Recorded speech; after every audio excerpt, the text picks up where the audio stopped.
నమస్కారం వైఎన్సీ న్యూస్కి స్వాగతం.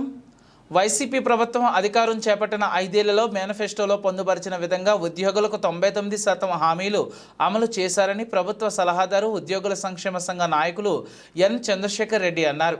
కాకినాడ వైసీపీ సిటీ కార్యాలయంలో ఏర్పాటు చేసిన మీడియా సమావేశంలో ఆయన మాట్లాడారు.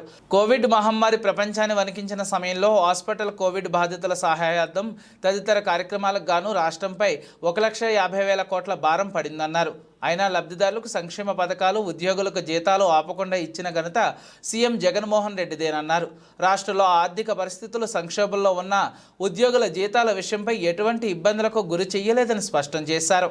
ఎన్నికల నేపథ్యంలో ఓట్ల కోసం ఉద్యోగులను, పెన్షన్దారులను మభ్యపెట్టే విధంగా కూటమి అభ్యర్థులు మాట్లాడుతున్నారని ఎద్దేవా చేశారు. ఎవరిని మాట్లాడినా ఉద్యోగులు, పెన్షన్దారులు వైసీపీకి మద్దతుగా నిలుస్తారని వివరించారు. నా పేరు Nalamaru Chandrasekhar Reddy, former AP NGO state president, అదేవిధంగా ఫార్మర్ ఏపీ జేఏసీ చైర్మన్, ప్రస్తుత ప్రభుత్వ సలహాదారు ఉద్యోగుల సంక్షేమం.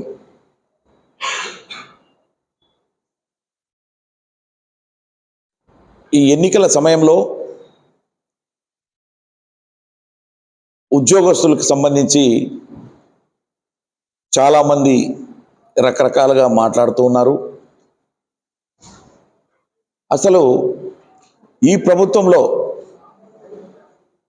ఉద్యోగులకి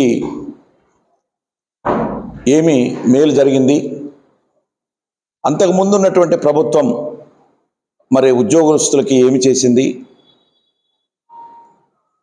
మరి ఇప్పుడున్నటువంటి ప్రభుత్వం, అదేవిధంగా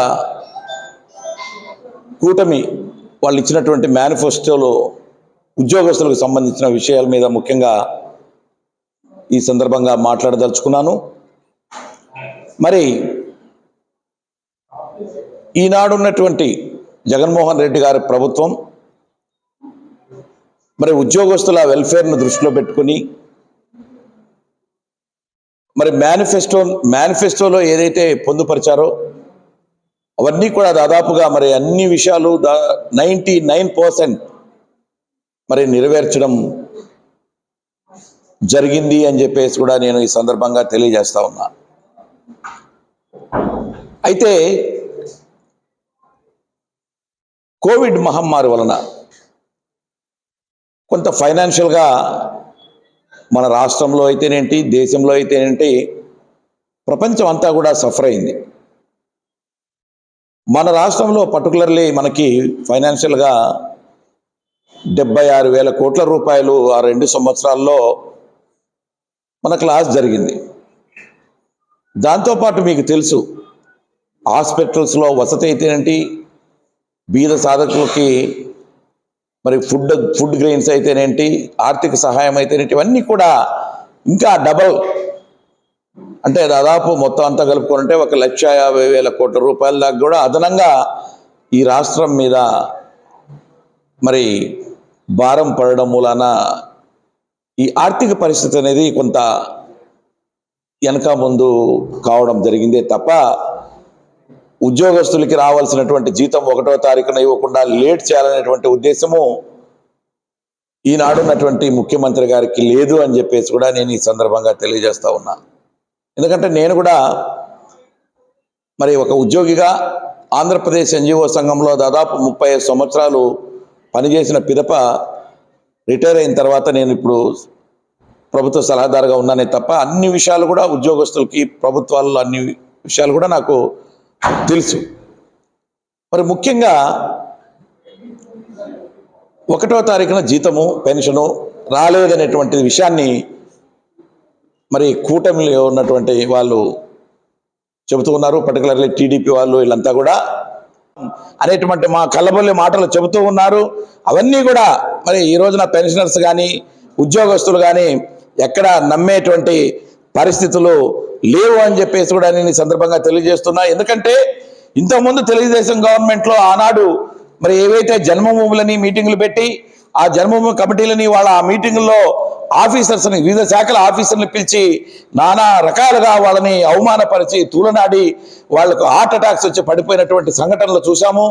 అలాగే మరి వీడియో కాన్ఫరెన్సెస్ అని రాత్రనక పగలనక పెట్టి లేడీస్ను కూడా మరి రాత్రి వరకు ఆ యొక్క ఇబ్బందులు పెట్టినటువంటి సంఘటనలు కూడా ఉద్యోగస్తులు ఎప్పటికీ కూడా మర్చిపోలేదు. అయితే ఈ రోజున ఓట్ల కోసం ఉద్యోగస్తుల్ని మేము వస్తే ఇట్లా చేస్తాం, మీకు ఈ ప్రభుత్వం సరిగా చేయట్లేదు అని చెప్పి చెబుతూ ఉన్నారు. దాన్ని ఈ రోజున ఎవ్వరు కూడా నమ్మే పరిస్థితిలో లేరు అని చెప్పేసి కూడా నేను ఈ సందర్భంగా తెలియజేస్తా ఉన్నా. నేను ఈ సందర్భంగా మరి ఉద్యోగుల యొక్క వెల్ఫేర్ కోసం దాదాపు 40 సంవత్సరాల నుంచి మరి నేను ఉద్యోగస్తుల కోసం ఆంధ్రప్రదేశ్లో పనిచేస్తున్నా. అదేవిధంగా నాట్ ఓన్లీ ఇన్ ఆంధ్రప్రదేశ్, భారతదేశంలో కూడా నేను వైస్ చైర్మన్ ఆల్ ఇండియా లెవెల్లో ఉండే ఎంప్లాయీస్ కూడా ఉన్నాను. అదేవిధంగా ఇప్పుడు రిటైర్ అయిన తర్వాత కూడా పెన్షనర్స్ కూడా ఆల్ ఇండియా లెవెల్లో వైస్ చైర్మన్గా ఉన్నాను. వివిధ రాష్ట్రాలలో కూడా వాళ్ళ యొక్క వెల్ఫేర్ని కూడా చూస్తూ ఉన్నాం. అయితే ఈ రాష్ట్రంలో మరి డ్యూ టు కోవిడ్ వల్ల కొంత ఆర్థిక పరిస్థితి వల్ల వెనకబడ్డామే తప్ప మరి అన్నిటిలో కూడా ముఖ్యమంత్రి గారు ఉద్యోగస్తుల విషయంలో చాలా సానుకూలంగా స్పందిస్తున్నారు అని చెప్పేసి మాత్రం నేను ఈ సందర్భంగా తెలియజేస్తున్నా. అయితే ఎన్నికలను దృష్టిలో పెట్టుకుని ఈ సందర్భంగా రకరకాలుగా మాటలు మాట్లాడుతున్నారు.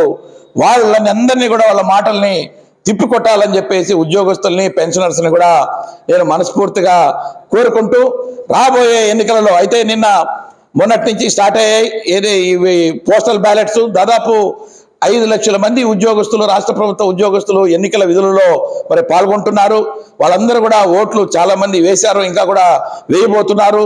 వాళ్ళ ఫ్యామిలీ మెంబర్స్ అయితేనేంటి, పెన్షనర్స్ అయితేనేంటి, కాంట్రాక్ట్ అవుట్సోర్సింగ్ ఉద్యోగస్తులు అయితేనేంటి, వీళ్ళందరికీ ఈ సందర్భంగా నేను ఒక మనవి చేస్తున్నా. మా ఉద్యోగస్తులు మరి బాగుండాలంటే, పెన్షనర్స్ కూడా మరి బాగుండాలంటే ఈ రాబోయే రోజుల్లో ఈ ఎన్నికలు ఏవైతే రాబోతున్నాయో 13వ తారీఖున మరి పోలింగ్ జరగబోతుందో ఆ ఎన్నికలలోనూ ఇప్పుడు జరుగుతున్నటువంటి ఈ యొక్క పోస్టల్ బ్యాలెట్స్ లో కూడా మరి ఉద్యోగస్తులంతా కూడా మరి జగన్మోహన్ రెడ్డి గారికి తోడుగా నిలబడి మరి ఆయనకి మరి అత్యధిక మెజారిటీతో ఆయన గెలిపించాలని చెప్పేసి నేను ఈ సందర్భంగా కోరుకుంటున్నాను.